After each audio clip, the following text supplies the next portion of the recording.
Interesting news coming out of Taiwan about our beloved Specialized brand. Are they in trouble? Well, pretty much everybody's in trouble, but how much are they in trouble? Ooh, let's review after this.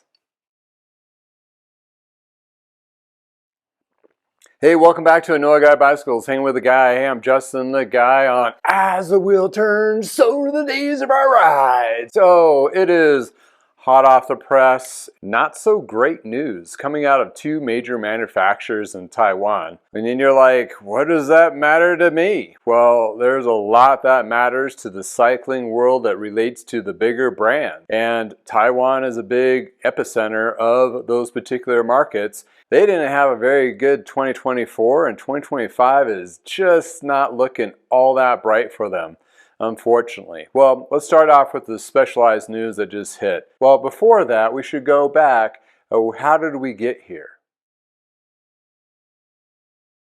Well, remember, COVID, and it's always a hot topic because this is very impactful to a lot of markets as well as industry across the world. Well, talking about that, there was a huge boom in outdoor activities, which affected cycling market as well as many other outdoor markets, pretty much everything. In addition to, it really ballooned a lot of interest of those particular events and ridings and outdoors. Everybody wants to be outdoors. Well, they ran out of stuff. Yep, sold through everything. So they projected to go up for the next maybe 2 to 5 years. Well, they produced and produced and produced, and the pipelines opened up again, and 2021 and 2022 were just humming along. Well, let's think about it in this perspective. When a bike company goes to the drawing board for a bike or quantities or numbers or markets of any of that, and they go to Merida or Giant, which is one of the two manufacturers in Taiwan, which produce a majority of the upper end bikes. China is where all the lower end bikes are being made, and then it gets divvied up between Cambodia, Vietnam, and various other places around the world. But when you're looking at the particular drawing boards for these companies, well, it takes them 6 months to 9 months to get from numbers to actually product hitting their markets. Well, and sometimes a little bit longer. Well, these numbers really kind of unfold of what they're predicting. It's like a crystal ball and what their vendors and also their shops are willing to commit to doing those particular orders. Well, they got ahead of themselves. They all did. And they didn't see the tea leaves because reason being is we all kind of knew the market's going to soften up at least a little. Well, it dropped the pants and boom, before you know it, they had 3 to 5 years of inventory. That was like a 1 or 2 years ago. So they're still sitting on a lot of inventory, and by now they sold through all the stuff that was selling, still relevant to today's market, but they have a whole bunch of inventory that's no longer relevant and they're discounting the hell out of it. Well, that puts you in a very big pinch going into 2024, where you have a lot of products still sitting that is not sold. They keep cutting the prices, and in addition to, that kills the independent bike dealers and their bike dealers that they own.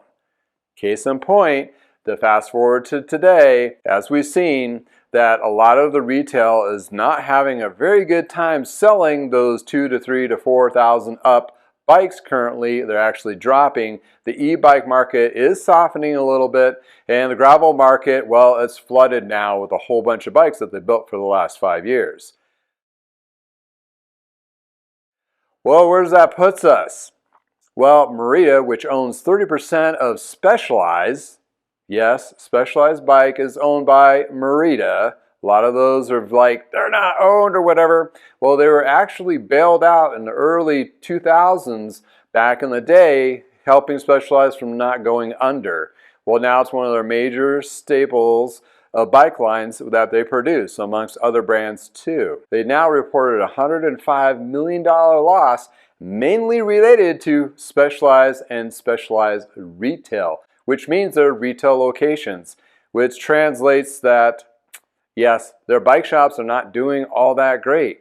And they were chasing after Trek, which is quadruple the amount of bike shop purchases or acquisitions over the last 5 to 8 years. Yeah, that is very troublesome.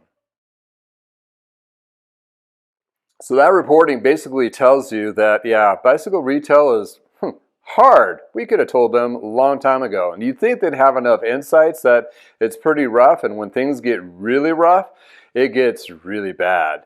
Well, there's been ups and downs like this over numbers of decades, and yes, I've lived through several of them with my 35 years of being in the industry. And again, this is my opinion piece of the article as read, so yeah, don't get too angry of my opinion. Well, in any case, I'm just trying to give you the read between the lines of how I see it in a small micro shop, that I basically don't drink any brands Kool-Aids at this particular moment. So it's pretty much unfiltered opinion. What we're really looking at is retail is tough. We know this. And having a lot of stores, they saw good profit because they are basically dealing with costs of a manufacturer versus cost of a bike shop, which they have deeper margins. But that doesn't mean retail is still cheap. You got overhead, you got employees, you got all other things that go underneath a whole brick and mortar store, where there's some shops that have had really good success at it, but they've had to work really hard at it. So in other words, Trek moved right in and they've had some good successes right off the bat, yes. And then they went crazy and bought a whole bunch of stores, yes. Were they making really good money and had a good footprint in the United States market? Yes. And things bottomed out. Are they in trouble? Absolutely. Everybody's in trouble right now. They actually are shifting around, trying to make things, well, better and try to cut down the harm they are actually enduring. Well, what's happening there is the retail stores are not selling the high-end bikes. They're really relying on service. Well, all those bike shop people know if your overhead is too high, the service department can't carry the whole bike shop. It does a good portion of it, but the labor doesn't translate to dollars and cents to cover all of it. So what was that puts them? They're putting it in a situation where they have to close some of the locations and shrink that market down, where they're not making as much profit, or some stores are actually maybe upside down. Well, this actually translates to what the numbers reported in Taiwan through Merida. Well, the big chunk of that loss and write-offs, as they put in it, I'll have the article listed in the description below so you can read it on your own and give your own opinion of what you see. Just does not look great. Unfortunately, with Specialized, yeah, they may say they have a pretty more balanced inventory now and they've done some adjustments and so forth, which they probably did, same as well as Trek, because they've been right-sizing their company since last year, according to John Burke, and they're still right-sizing their company. Well, who makes the Trek brand? Well, Giant, and also another company in Cambodia, which might be owned by Giant, or I'm not sure. In any case, they kind of divvied up, but they still have a pretty good ties with Taiwan as it speaks. Giant is the other one that had a big 60% loss in margin profit last year. Well, that just shows that the industry is recorrecting itself. I don't know. It's a big slap in the face, and what they have is way too much inventory. They were too proud about what they had for their bikes, and they were not making the correct product for the current market. What is the current market? Nobody knows. It is basically upside down right now, and the only thing I can tell you for certain that used bikes are going to do really well, used parts are going to do really well, low-end parts, probably lower-end cost bikes, most likely, and you guessed it, service. So if you don't fit those particular models within your store, regular retail independent bike dealers or corporate owned alike, you're going to be suffering. Case in point, couple things. One, REI has picked up Dirt Labs as a suspension service, just kind of like Trek is pushing their own suspension service. Well, they're all kind of leveraging different bits and pieces of what there is for the service department to try to generate more income. Yes, that puts us in a tricky, very tricky bit. Well, will Merida cut ties with Specialized and get rid of the 30%? No, most likely not. Merida is a very strong company. They've been around for a long time. And if you're not in the United States and you're out there elsewhere, you know you've seen Merida branded bikes, which is pretty close to the Specialized branded bikes, but within their own markets. They didn't want to muddle it up too much here in the States because we get confused. They're probably going to be okay. They're just doing a lot of adjustments on the back end to absorb what has happened to them and what they're going to be faced with within the next 3 to 5 years. That is very tough to say that the market for bikes and bike companies are just going to have to dig out of the hole. What's the fastest direct line for them to dig out of this hole? Well, in my opinion, would be bring in less expensive bikes at a better value and basically get back to grassroots and support your independent bike dealers instead of undercutting them from having your own corporate stores and also direct to consumers. Well, those particular two things that Trek and Specialized and Giant have done is really kind of kill the market for themselves. Because the independent bike dealer, well, we're very more diverse, we know our markets a little bit better, and we're a little more flexible of changing directions and things we're going to be doing.